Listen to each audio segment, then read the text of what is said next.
Rebecca Hartley had known Quinn Xavier since they were 8 years old, back when he still had a gap between his front teeth, and she wore her hair in 2 messy braids that never quite matched.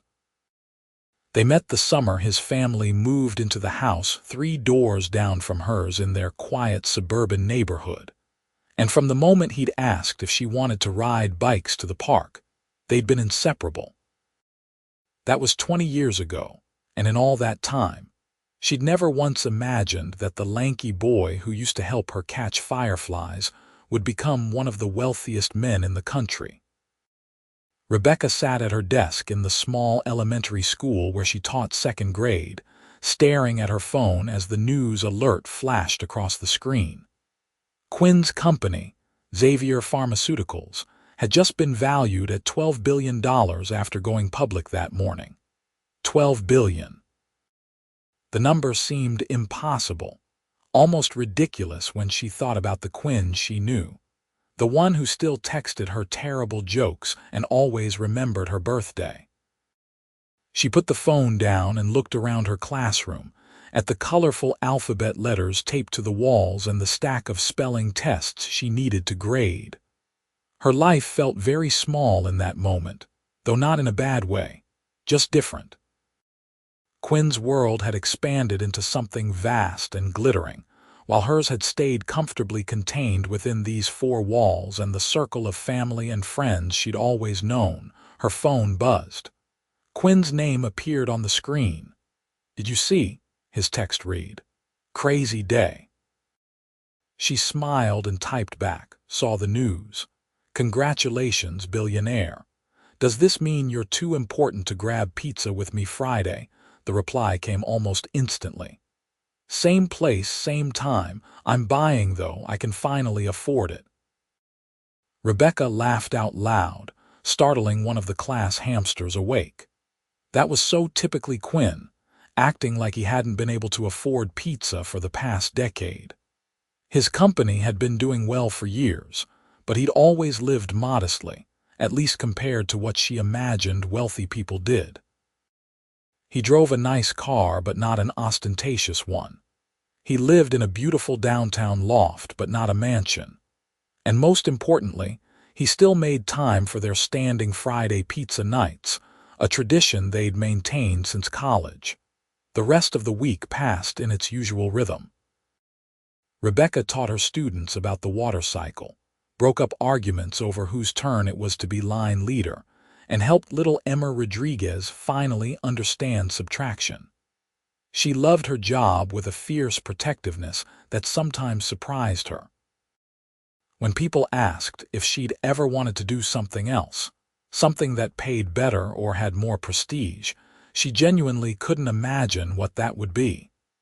Shaping young minds felt like the most important work in the world.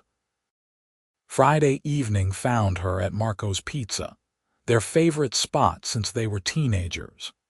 It was a hole-in-the-wall place with checkered tablecloths and a jukebox that only played songs from the 80s, and it made the best pepperoni pizza in the entire city. She'd already secured their usual booth in the back corner when Quinn walked in. He looked tired. She noticed immediately. There were shadows under his dark eyes, and his black hair was messier than usual, like he'd been running his hands through it all day. But when he saw her, his whole face lit up with that familiar grin, and he looked exactly like the boy she'd known forever. "There's my favorite teacher," he said, sliding into the booth across from her. "There's my favorite billionaire," she shot back. "I only know the one, so the competition isn't steep." Quinn laughed, a real laugh that seemed to release some of the tension he'd been carrying. "God, it's been the longest week of my life. I've been in back-to-back meetings since Monday morning. I think I've shaken more hands in 5 days than in my entire life combined." "Sounds exhausting," Rebecca said, and she meant it. She tried to imagine what his world must be like now, all those suits and boardrooms and decisions that affected thousands of people. It seemed like a different planet from her classroom of 7-year-olds. Their waitress came by, the same woman who'd been serving them for years, and they ordered their usual. Large pepperoni, extra cheese, and 2 Cokes. Some things were sacred. "How are your kids?" Quinn asked, settling back in the booth. "Did Marcus ever learn to tie his shoes?" Rebecca felt something warm bloom in her chest. Most people's eyes glazed over when she talked about her students, but Quinn always asked, always remembered the little details she'd mentioned in passing. He did. "Finally. I thought we were going to have to send him to 3rd grade in Velcro sneakers, but he figured it out on Tuesday. He was so proud of himself." "That's great," Quinn said, and he genuinely looked pleased. "You're really good at what you do, you know that." "So are you, apparently," Rebecca said. $12 billion kind of speaks for itself." Quinn's expression shifted, becoming more serious. "It's surreal, Becca. The number doesn't even feel real. I mean, I know what we've built is valuable. The drugs we've developed are helping people, saving lives even. That part makes sense to me. But the money, the valuation, all of it, it's like it's happening to someone else." "But it's not happening to someone else," Rebecca said gently. "It's happening to you. You worked incredibly hard for this. You should let yourself feel proud." "I do," Quinn said. "I just don't want it to change things. Change me." "It won't," Rebecca said with certainty. "You're still the same guy who cried when we watched The Lion King in 6th grade." "We agreed never to speak of that," Quinn said, but he was smiling again. Their pizza arrived, steam rising from the melted cheese, and for a while they just ate and talked about nothing important. Rebecca told him about the school talent show disaster, where 3 kids forgot their lines and one accidentally dropped a baton on the principal's foot. Quinn told her about his assistant accidentally scheduling him for 2 meetings at the same time in different cities. They laughed together the way they always had, easy and comfortable and right. But as the evening wore on, Rebecca found herself watching Quinn more carefully. There was something different about him lately, something she couldn't quite name. The way he looked at her sometimes, like he was seeing something new. The way he seemed to lean in closer when she talked, his attention focused on her with an intensity that made her heart beat a little faster. She pushed the thought away. They were friends, best friends. That was what they'd always been, and thinking anything else was just her imagination running wild. "Walk you home?" Quinn asked when they finished, like he always did. "I drove," Rebecca reminded him. "Then walk you to your car," he amended. Outside, the spring air was cool and pleasant. The streetlights cast orange pools on the sidewalk, and somewhere nearby someone was playing music. They walked slowly, neither of them in a hurry to end the evening. "I'm glad we still do this," Quinn said quietly. "These Friday nights, they keep me grounded." "Me too," Rebecca said. "Though I'm grounded in a different way, more like I never left the ground to begin with." Quinn stopped walking and turned to face her. "Don't do that." "Do what?" "Diminish what you do. Your work matters, Becca. You're shaping the next generation. That's not small or unimportant. If anything, it's more important than anything I do." Rebecca felt her throat tighten with unexpected emotion. "Thanks, Quinn." He held her gaze for a long moment, and in the orange streetlight his eyes looked almost black. She felt that strange flutter again, that awareness of him as something more than just her oldest friend. Then he smiled and the moment passed, and they continued walking to her car. "Same time next week?" she asked when they reached her aging Honda. "Wouldn't miss it," Quinn said. "Though I might have to bring security now. Apparently that's a thing I need to think about." "Bring them along," Rebecca said. "I'll order extra breadsticks." She drove home through quiet streets, but her mind was far from quiet. Something had shifted tonight, some invisible line had blurred, and she didn't know what to do with the feelings that were starting to surface. Quinn was her best friend. He'd been there for every important moment of her life. Her first heartbreak, her college graduation, the death of her grandmother. He was the constant, the person she could always count on. But lately, when she looked at him, she found herself noticing things she'd never paid attention to before. The way his shoulders had broadened over the years, the strength in his hands, the sound of his laugh. The way he looked at her sometimes with such warmth and affection that it made her breath catch. No, she told herself firmly. She was not going to complicate their friendship with romantic feelings. That was a disaster waiting to happen. The next few weeks passed quickly. Rebecca's classroom was in the thick of preparing for the end-of-year program, which meant costume fittings and song rehearsals and general chaos. She loved it and was exhausted by it in equal measure.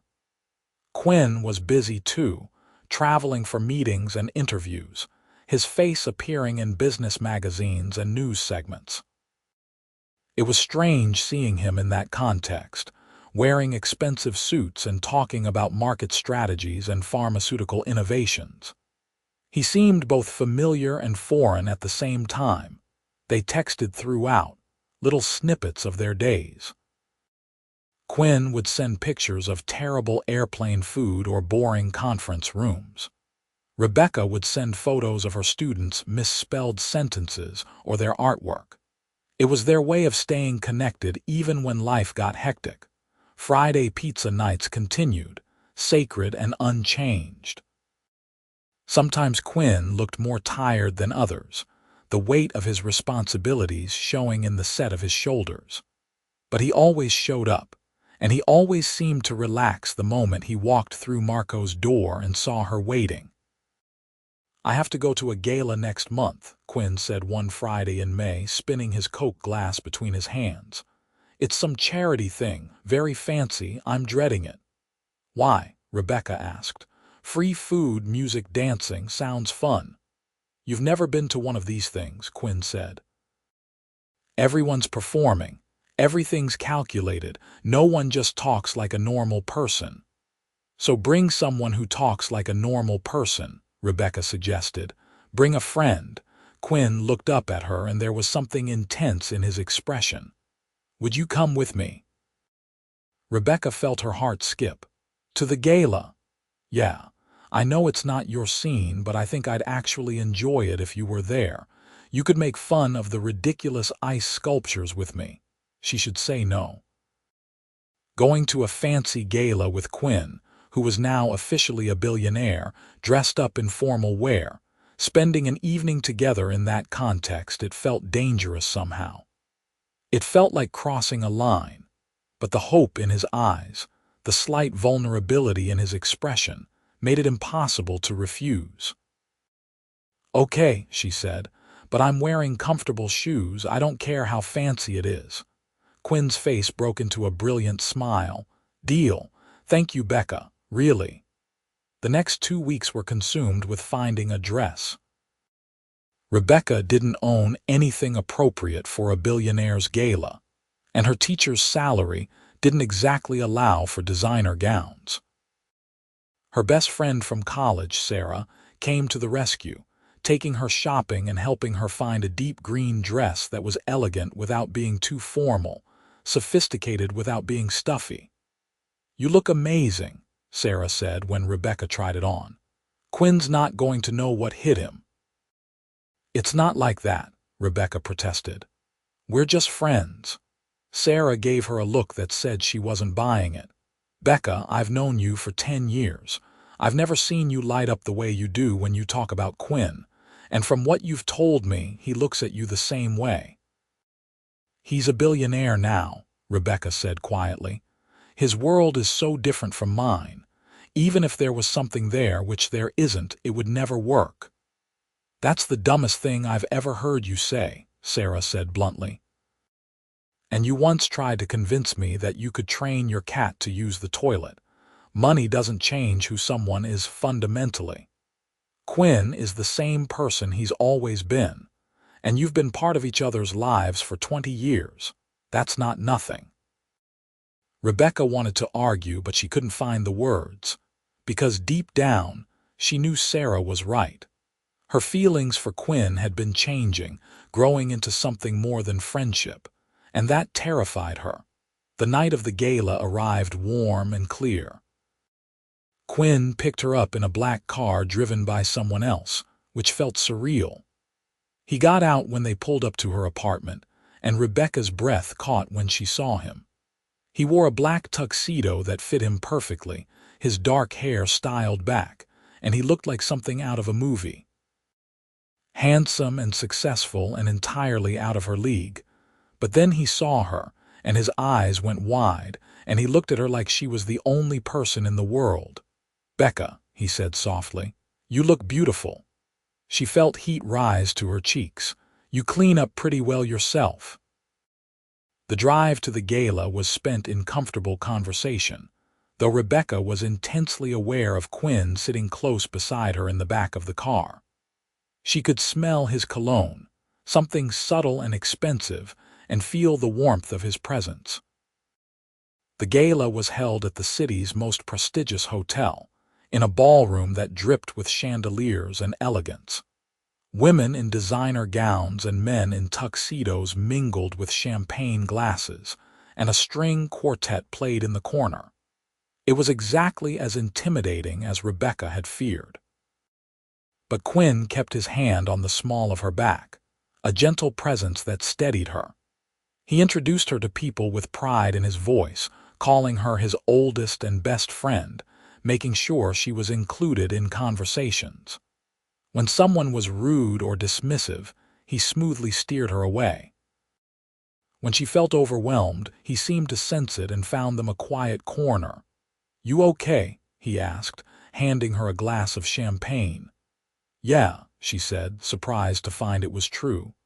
"This is actually kind of interesting. That woman over there has a dress made entirely of sequins." I can't stop staring at it. Quinn followed her gaze and grinned. "Mrs. Patterson. She's a major donor to children's hospitals. Very nice. Questionable fashion sense. Are all these people millionaires?" Rebecca asked. "Probably," Quinn said, "but most of them are pretty boring." "You're the most interesting person here." "I teach second grade and drive a 12-year-old Honda," Rebecca said. "I'm definitely not the most interesting person here." "You shape young minds," Quinn said, echoing what he'd told her weeks ago. "You make a real difference in the world." "These people write checks. It's not the same thing." Before Rebecca could respond, a woman approached them, tall and blonde and stunning in a red dress that probably cost more than Rebecca's monthly salary. "Quinn," she said warmly, leaning in to kiss his cheek. "It's wonderful to see you. Congratulations on the IPO." "Thanks, Victoria," Quinn said politely. "This is my friend Rebecca. Becca, this is Victoria Sterling. She runs Sterling Investments." Victoria's sharp eyes assessed Rebecca quickly, and there was something calculating in her smile. "How nice." "How do you two know each other?" "We grew up together," Rebecca said. "Been friends since we were kids." "How sweet," Victoria said, though her tone suggested she found it anything but. She turned her attention back to Quinn. "I was hoping we could talk later. There are some opportunities I'd love to discuss with you."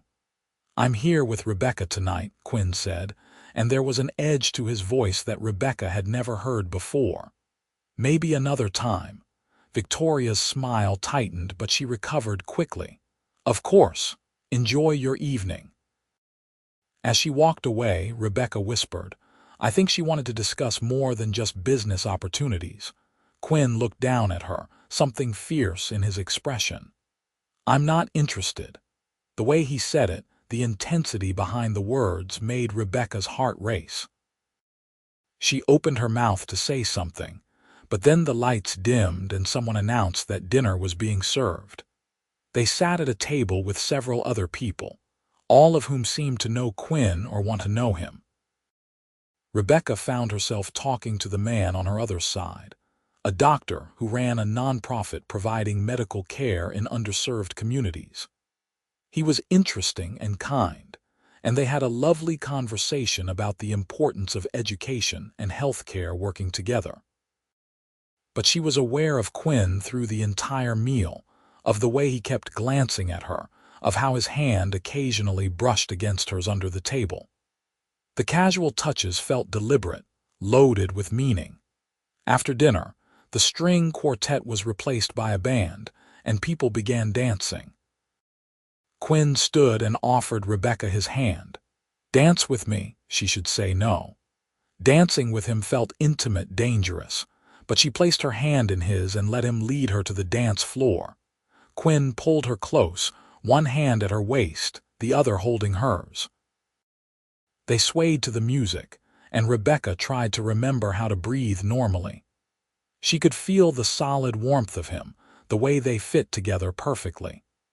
This close, she could see the flecks of gold in his dark eyes, could count his eyelashes if she wanted to.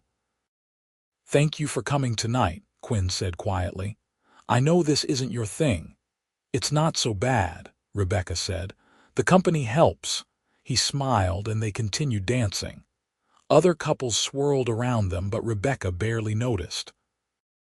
The room, the people, all of it faded until there was just Quinn and the music and the feeling of his arms around her. "Becca," Quinn said, and something in his tone made her look up at him. "I need to tell you something." Her heart hammered against her ribs. "Okay." But before he could continue, someone tapped him on the shoulder. A man in an expensive suit, smiling apologetically. "Mr. Xavier, I'm so sorry to interrupt, but there's someone who'd really love to meet you, just for a moment."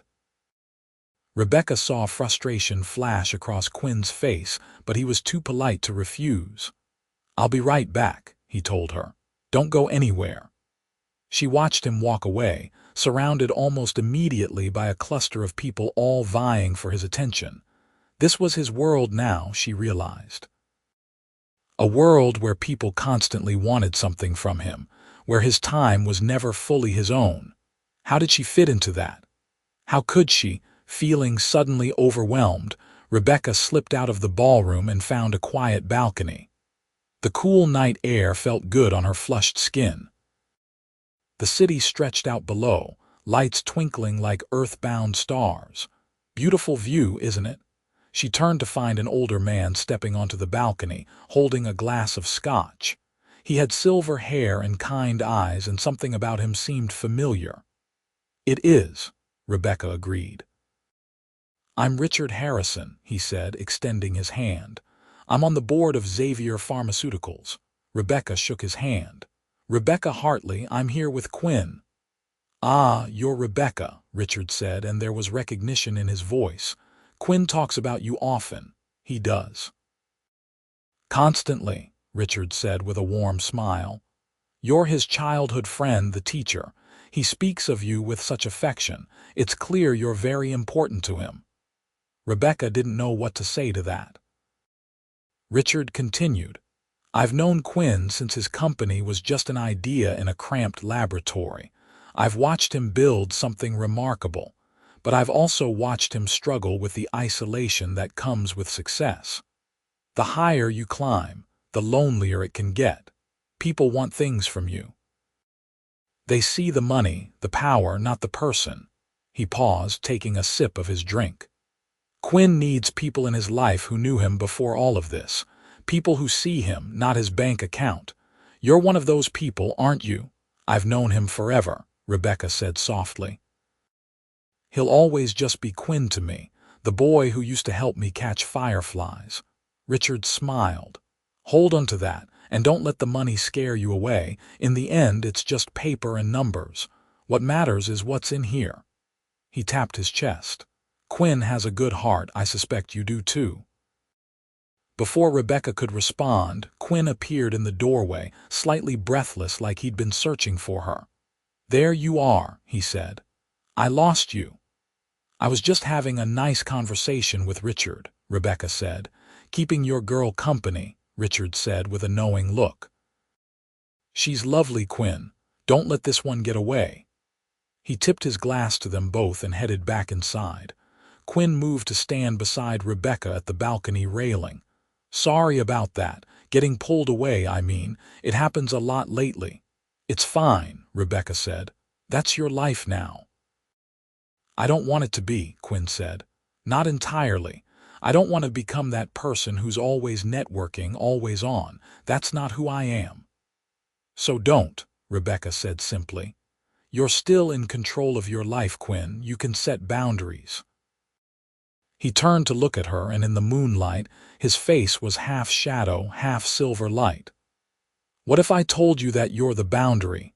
That these Friday nights, these moments with you, they're what keep me human? Rebecca's breath caught. Quinn. I was trying to tell you earlier on the dance floor, he said. I've been trying to find the right time for weeks, but maybe there isn't a right time. Maybe I just need to say it. He took a deep breath. Becca, somewhere along the way you stopped being just my best friend. You became more than that. You became everything. Her heart was pounding so hard she thought it might burst from her chest. What are you saying? I'm saying I'm in love with you, Quinn said, his voice steady and sure. Maybe I always have been, and I was just too stupid to realize it. Or maybe it happened gradually, over years of Friday pizza nights and late-night phone calls and all the little moments in between. I don't know when exactly.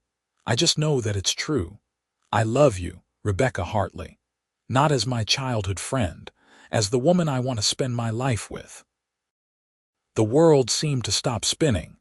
Rebecca stared at him, trying to process his words, trying to match them with the feelings that had been growing in her own heart. I know the timing is complicated, Quinn continued when she didn't respond.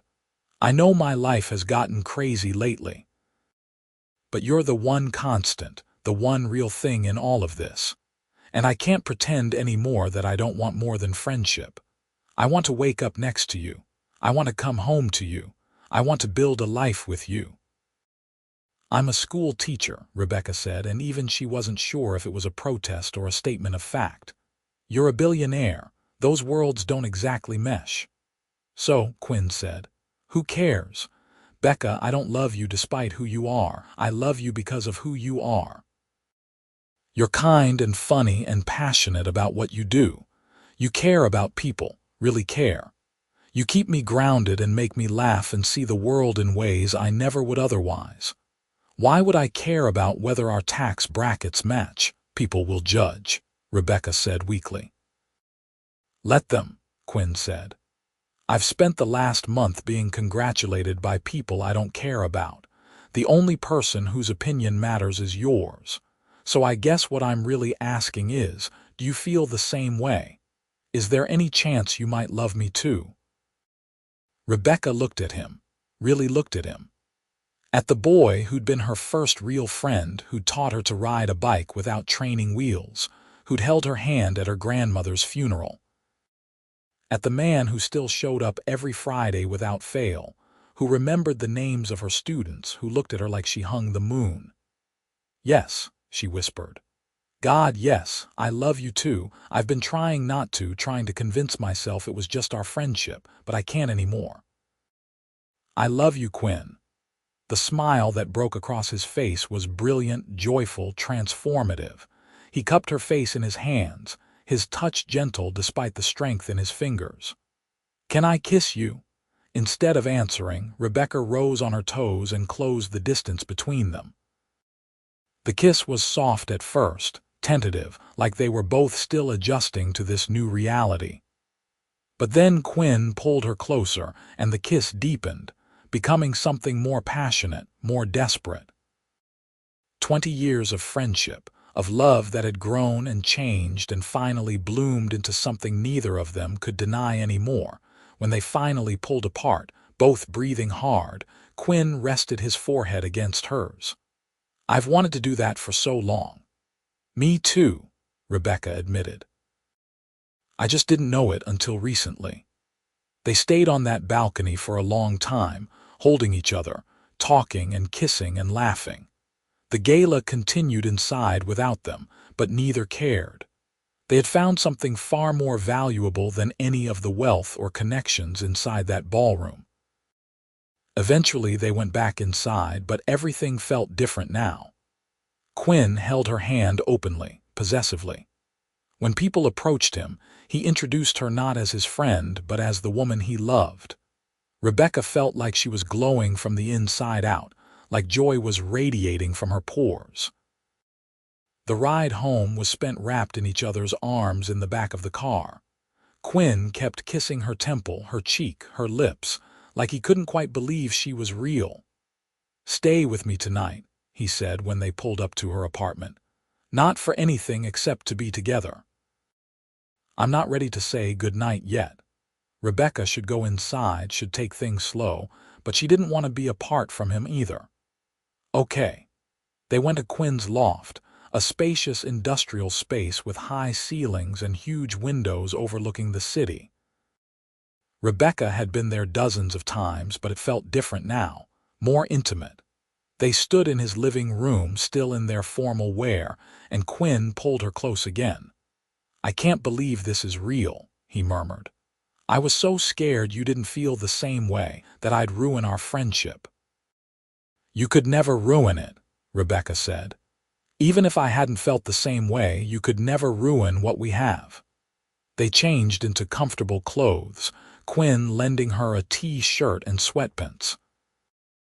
They curled up on his couch and talked until the early hours of the morning, sharing all the moments when they'd started to see each other differently. All the times they'd almost said something but held back. It felt like discovering a treasure map they'd both been carrying without realizing they had matching halves. "When did you know?" Rebecca asked. "That you loved me romantically," Quinn thought about it. "Remember last Christmas? You came over to help me decorate because I said my place felt too sterile and empty. You brought those ridiculous ornaments you made in college, the ones that look like they were crafted by drunk elves." Rebecca laughed. "They're not that bad." "They're terrible," Quinn said affectionately. "But you hung them on my tree anyway, and we drank hot chocolate and watched terrible Christmas movies, and at one point you fell asleep on my shoulder. I looked down at you and I just knew. This was what I wanted forever. You, in my space, making it a home. I almost woke you up to tell you, but I chickened out." "I wish you had," Rebecca said. "We could have had months more of this." "We have forever now," Quinn said. "I'm not letting you go." The next few months were a whirlwind of adjustment. They took things slowly in some ways, both aware that they were transforming a 20-year friendship into something new and wanting to be careful with it. But in other ways, it felt like they'd been together forever. They already knew each other so well, knew each other's habits and quirks and needs. Friday nights stayed sacred, though now they often ended with Rebecca staying over at Quinn's place or Quinn at her small apartment. They fell into an easy domestic rhythm that felt natural and right. Quinn would come watch Rebecca's classroom program, sitting in the back on a tiny chair meant for parents, beaming with pride. Rebecca would attend Quinn's business events when he needed her, learning to navigate that world while staying true to herself. The media eventually caught wind of their relationship. There were articles and photos, speculation about the billionaire pharmaceutical CEO and his elementary school teacher girlfriend. Some of it was kind, some of it wasn't. There were people who suggested Rebecca was a gold digger, that she'd calculated this friendship into a fortune. Those comments stung. "Ignore them," Quinn said fiercely when she showed him a particularly nasty gossip blog. "They don't know us. They don't know you. Anyone who matters knows exactly who you are and how long we've been part of each other's lives." "It still hurts," Rebecca admitted. "I know," Quinn said, pulling her into his arms. "I wish I could shield you from it, but I can't make the world kinder or smarter. I can only love you and trust that that's enough." It was enough. More than enough. Quinn's board and colleagues welcomed Rebecca warmly. Richard Harrison in particular seemed delighted by their relationship, often joking that he'd seen it coming from a mile away. Quinn's parents, who had always adored Rebecca, were thrilled. Her parents, who had watched Quinn grow up, had much the same reaction. "About time you two figured it out," her mother said when they told her. "We've been waiting years for this." As seasons changed, their relationship deepened. They learned each other in new ways, intimate and profound. Quinn was attentive and generous, always making sure Rebecca felt valued and cherished. Rebecca brought warmth and groundedness to Quinn's life, reminding him of what mattered beyond balance sheets and market shares. They traveled together when Rebecca had breaks from school. Quinn took her to Paris and Rome and Tokyo, showing her the world with a boyish enthusiasm that reminded her of the child he'd once been. But their favorite trips were simple weekend getaways to small coastal towns, where they could walk on beaches and eat fresh seafood and be anonymous. One evening in early fall, they were back at Marco's Pizza for their Friday tradition. The place was exactly the same as always, unchanged by the passage of time or Quinn's billions. Their waitress brought their usual order without them having to ask. "I've been thinking," Quinn said, spinning his glass between his hands like he always did when he was nervous. "About?" Rebecca prompted. "About us. About the future." He reached across the table and took her hand. "Becca, this has been the best year of my life. Not because of the company or the success or any of that. Because of you, because I get to love you and be loved by you." Rebecca felt her heart start to race. She knew that tone, that expression. Quinn slid out of the booth and knelt beside their table. Several other diners noticed and began to pay attention. From his pocket, Quinn pulled a small velvet box. "I don't have some elaborate speech planned," he said. "I'm not good with words the way you are, but I know with absolute certainty that I want to spend the rest of my life with you. I want more Friday pizza nights. I want to watch you change the world 1 second greater at a time. I want to come home to you every day and fall asleep beside you every night. Rebecca Marie Hartley, will you marry me?" He opened the box to reveal a stunning ring, simple and elegant, with a single perfect diamond that caught the light from the overhead fixture. Rebecca felt tears streaming down her face, but she was smiling so hard her cheeks hurt.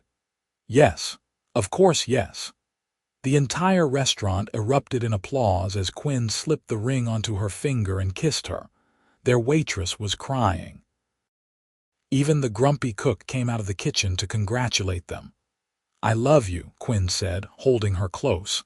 "I've loved you since we were 8 years old, I think. I just didn't know it yet." "I love you too," Rebecca said. "My best friend, my forever." They spent the rest of the evening in a happy daze, calling family and friends, accepting congratulations from strangers. The ring on Rebecca's finger felt both strange and perfectly right, a physical symbol of something that had been growing for 2 decades. Planning the wedding was an adventure in compromise. Quinn could have afforded something massive and lavish, but neither of them wanted that. They settled on something medium-sized and elegant, personal and meaningful. The ceremony was held in the botanical gardens, where they'd spent countless childhood afternoons, surrounded by flowers and sunshine, and the people who mattered most. Rebecca walked down the aisle on her father's arm, wearing a simple white dress that made her feel beautiful. But her eyes were only for Quinn, standing at the altar in a crisp black suit, looking at her like she was the answer to every question he'd ever asked. Their vows were personal and heartfelt. Quinn promised to always show up on Friday nights, to never let success change what mattered, to love her exactly as she was. Rebecca promised to keep him grounded, to remind him of who he'd been before the billions, to build a life with him based on love rather than money. When the officiant pronounced them husband and wife, and Quinn kissed her, Rebecca felt complete in a way she'd never experienced before. This was home. Not a place, but a person. The boy from 3 doors down who had become her everything. The reception was joyful and chaotic in the best way. They danced and laughed and celebrated with everyone they loved. Quinn's business associates mingled with Rebecca's teacher friends. Their families, who had known each other for decades, finally officially merged. It was perfect. For their honeymoon, they went back to their hometown, to the neighborhood where they'd grown up. They stayed in a bed and breakfast and spent days riding bikes through familiar streets, visiting old haunts, reliving memories. They went to the park where they'd first met and sat on the same swings they'd used as children. "You ever wonder what would have happened if your family hadn't moved here?" Rebecca asked, swaying gently. "No," Quinn said, "because I think we would have found each other anyway. Some things are just meant to be." Married life suited them both. They decided to keep Rebecca's apartment as well as Quinn's loft, moving between them as suited their needs. Quinn made it clear that he never wanted Rebecca to feel like she had to give up her independence or her career. He set up a charitable foundation focused on education, and Rebecca helped guide its priorities, ensuring funding went where it could make the most difference. 2 years into their marriage, Rebecca came home from school with news that made her hands shake as she unlocked the door. She found Quinn in his home office, video conferencing with someone in London. "I need to call you back," Quinn said immediately when he saw her face. He ended the call and came around his desk.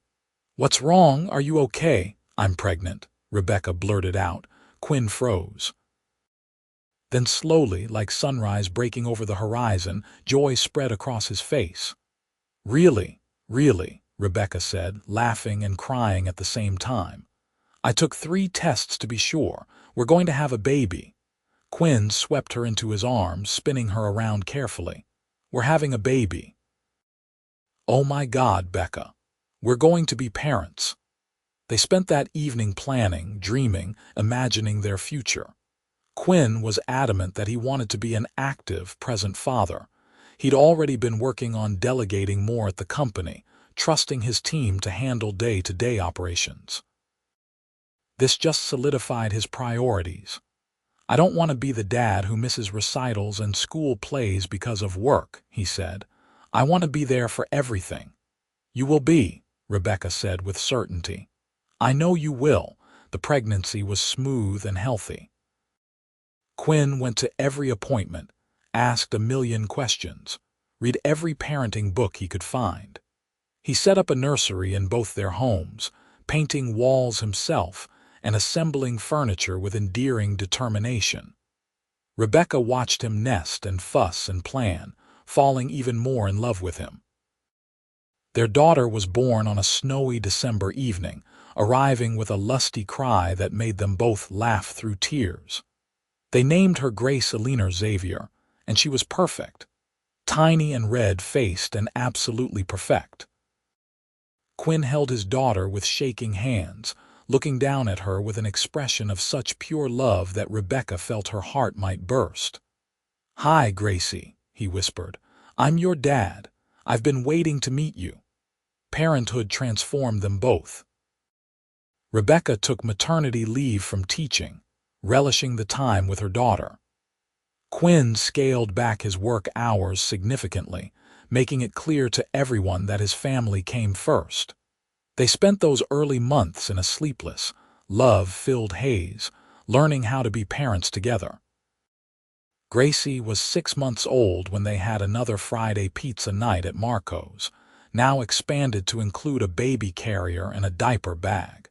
She slept peacefully between them in the booth while they ate their usual order. "Can you believe this is our life?" Rebecca asked, watching Quinn make silly faces at their daughter. "Honestly, no," Quinn said. "I mean, I hoped for it, dreamed about it, but actually having it, having you, having her, it's better than anything I could have imagined. Even better than $12 billion, Rebecca teased. "Infinitely better," Quinn said seriously. "The money, the company, all of that, it's just stuff, Becca. This is what matters. You and Gracie. Friday nights, coming home to the people I love. That's the real wealth." Rebecca reached across the table and took his hand. 20 years ago, she'd met a boy with a gap in his teeth who'd asked if she wanted to ride bikes. She'd had no idea then that he would become her whole world, that the friendship they'd built would transform into this beautiful, messy, perfect life. "I love you," she said.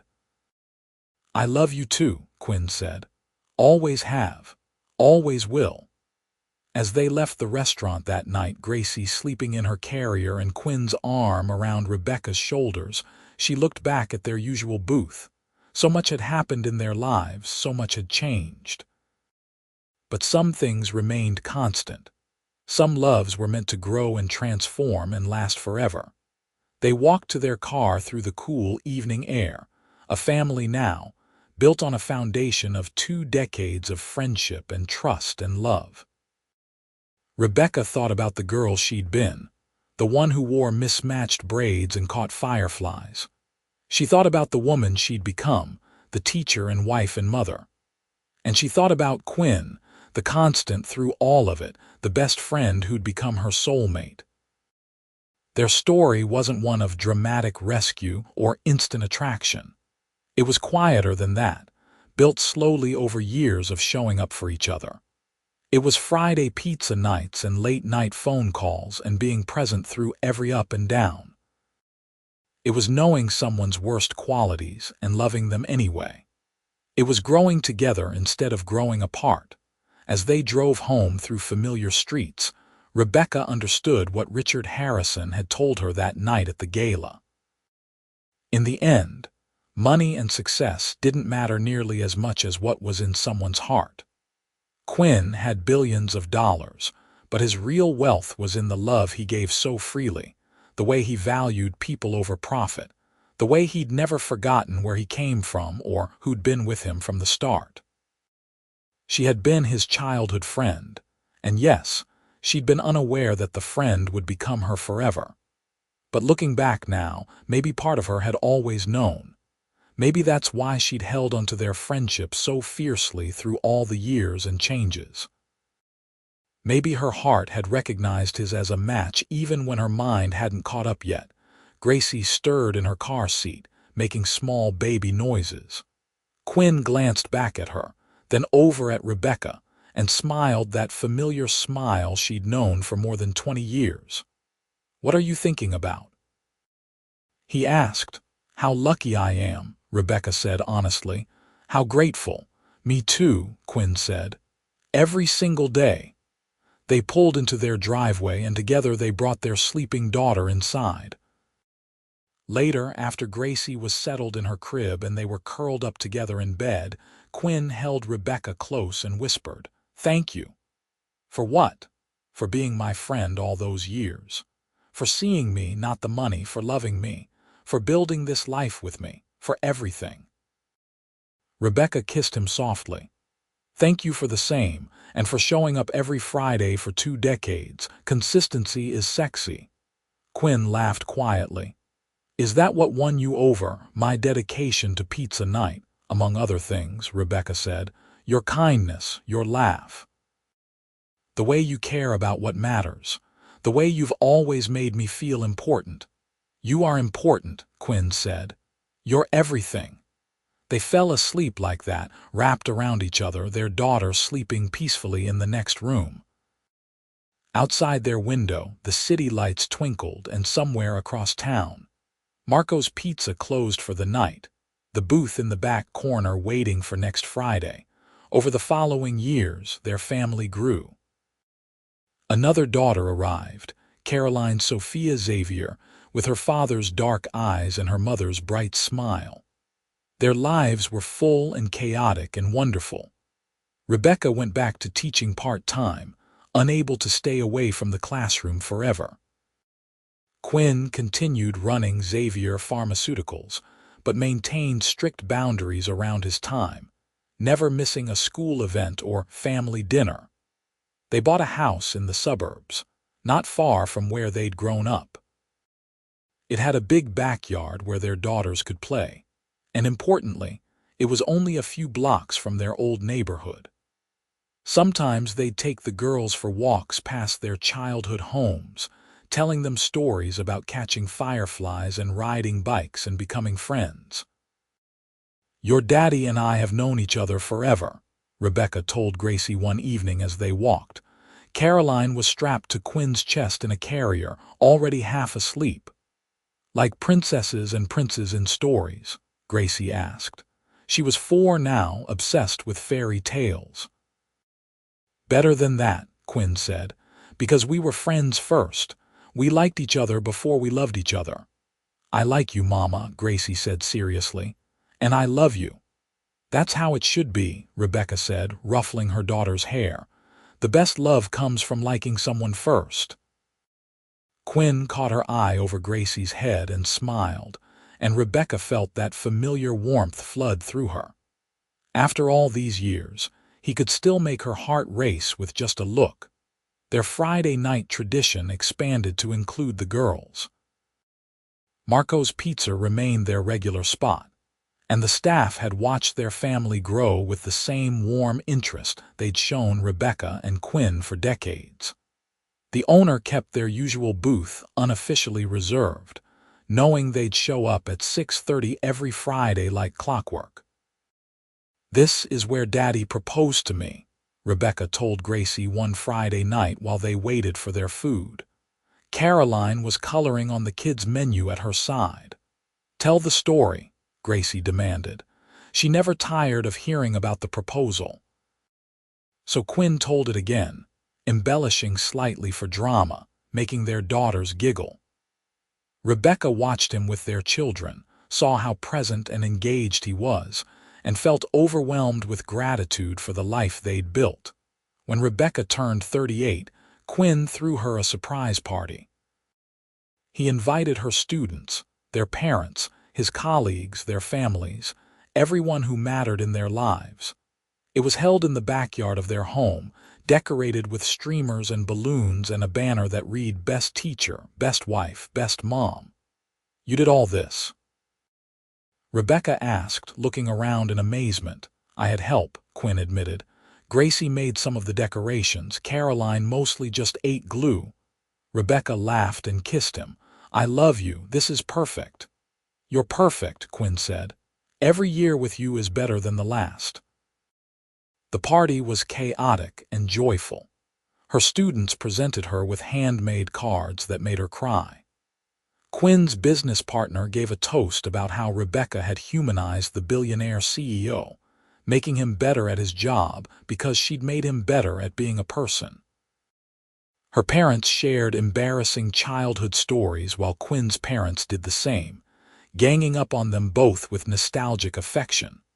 Later, when the party was winding down and the girls were running around with their cousins, Rebecca and Quinn found a quiet moment on their porch swing. "This life we have," Rebecca said softly, "sometimes I can't believe it's real." "I know what you mean," Quinn said, "but it is real. We made it real. Through choice after choice to show up for each other, to be honest, to put in the work. Love isn't just a feeling. It's a commitment we make every single day." "Listen to you getting all philosophical," Rebecca teased. "I'm serious," Quinn said. "People look at us and see the fairy tale. Childhood friends who fell in love, billionaire and the teacher, all that. But they don't see the reality of it. The way we communicate through problems, the compromises we make, the conscious decision to choose each other over and over, that's what makes this work." "I know," Rebecca said, leaning into him, "and I do choose you, every single day. Even when you leave your socks on the floor and forget to close the kitchen cabinets. Even when you steal all the blankets and watch those terrible reality shows," Quinn countered. They sat in comfortable silence, watching their daughters play, surrounded by the people they loved. This was happiness, Rebecca thought. Not some dramatic, movie-worthy moment. Just this. Just an ordinary evening made extraordinary by love. As the years continued to pass, they only grew closer. They weathered challenges together, including a health scare when Quinn needed surgery that turned out to be benign but frightening nonetheless. Rebecca was by his side through every appointment, every anxious moment, reminding him that they were a team. "I don't know what I'd do without you," Quinn said one night in the hospital, holding her hand. "Good thing you'll never have to find out," Rebecca replied. They celebrated milestones and ordinary days with equal enthusiasm. First days of school and lost teeth and soccer games and dance recitals. Quinn's company continued to thrive, developing medications that saved lives, and he never let success overshadow what truly mattered. Rebecca advanced in her career too, becoming a mentor teacher and eventually the head of curriculum for her school district, shaping education on a larger scale while still maintaining her connection to the classroom. When Gracie was 10 and Caroline was 7, they took a family trip back to the park where Rebecca and Quinn had first met. They found the spot, marked now with a memorial bench that the city had installed for someone else, and sat together watching their daughters play. "Do you remember what you said to me that day?" Rebecca asked. "When we first met," Quinn thought back, "I asked if you wanted to ride bikes to the park." "And I said yes," Rebecca said. "Best decision I ever made." "Second best," Quinn corrected. "The best was saying yes when I proposed." "Fair point," Rebecca conceded with a smile. Caroline ran over breathless and excited. "Daddy, push me on the swings." "Me too," Gracie called. Quinn stood and offered Rebecca his hand. "Come on, let's push our kids on the swings where we used to swing ourselves." It was a full-circle moment, bittersweet and perfect.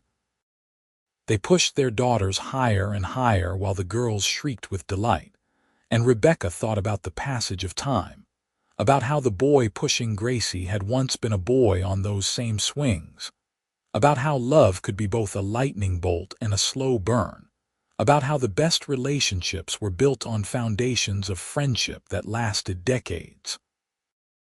That night, after the girls were asleep, Quinn pulled out an old photo album. They looked through pictures of themselves as children, teenagers, young adults. In every photo they were together. Birthday parties and holidays and random Tuesdays. Two people who'd been orbiting each other for so long that it had been inevitable they'd eventually collide. "We were always meant to be here," Rebecca said, studying a photo of them at 15, awkward and gangly but smiling. "Yeah," Quinn agreed. "We just had to grow into it." They grew old together, though not old yet, into their 40s and 50s, watching their daughters become teenagers and then young adults. Gracie inherited Rebecca's passion for education and Quinn's head for business, eventually working in educational technology. Caroline became a doctor, inspired by her father's work in pharmaceuticals and her mother's dedication to helping others. Friday night pizza continued, though the tradition evolved. Sometimes it was just Rebecca and Quinn now that the girls were grown. Sometimes the whole family gathered. Sometimes they brought dates and eventually spouses and eventually grandchildren. But Quinn and Rebecca always made sure they had time alone too, to reconnect and remember. On their 30th wedding anniversary, Quinn took Rebecca back to the gala where he'd first confessed his love. The hotel had been renovated, but the ballroom was still recognizable. They danced like they had that night, though with more confidence and less nervousness. 30 years, Rebecca marveled, plus the 20 before that, half a century of us.